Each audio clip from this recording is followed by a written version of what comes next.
શું કહેશો તમે જે રીતના વ્યસન મુક્ત થયા છો અને લોકોને વ્યસન મુક્ત કરો છો? મને એવું છે કે જીવનમાં જો લોકો વ્યસન મુક્ત થાય તો આજે ભારત દેશની જે યુવા પેઢી છે, આજે સૌથી વધારે યુવા પેઢી આપણે ભારતમાં છે, બરોબર.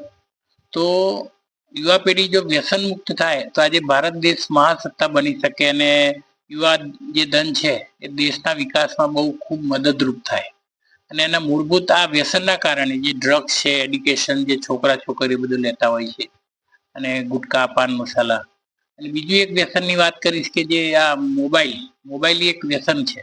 નાના નાના બાળકો એના બધી ગેમોને રમે છે.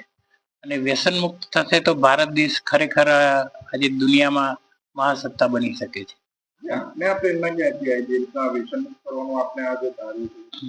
મને પ્રેરણા મળી પરમ પૂજ્ય પ્રમુખ સાહેબ મહારાજના મને દર્શન થયા ને 2007માં.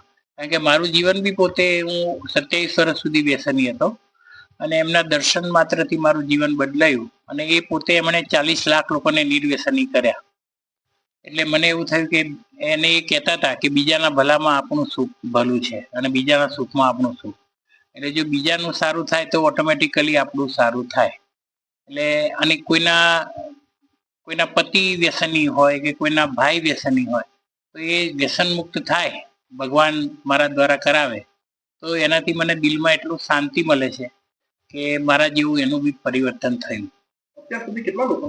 અત્યાર સુધી 4,927 લોકોને નિર્વ્યસની કર્યા. શું મેસેજ આપવા માંગો છો આજની યુવા પેઢીને તમે? મારી એક જ વિનંતી છે આજની યુવા પેઢીને કે આ વ્યસનથી ખરેખર પ્લીઝ આપ દૂર થાઓ. કારણ કે માણસ સ્ટ્રેસમાં વધારે પડતા હોય એટલે વ્યસન તરફ વળે છે, બરોબર. તો તણાવ આવવાનું મૂળભૂત કારણ શું છે? વધારે પડતું મોબાઈલનો યુઝ, રાત્રે મોડા સુધી જાગવું, આજનું જે આપણો ખોરાક છે ફાસ્ટ ફૂડ, પીઝા, બર્ગર, અને એના કારણે આ બધું વ્યસન કરે છે પછી, બરોબર. અને ટ્રેસમાં આવવાથી તો એ વ્યસન દૂર થશે તો ઓટોમેટિકલી જીવન તમારું સુધરશે.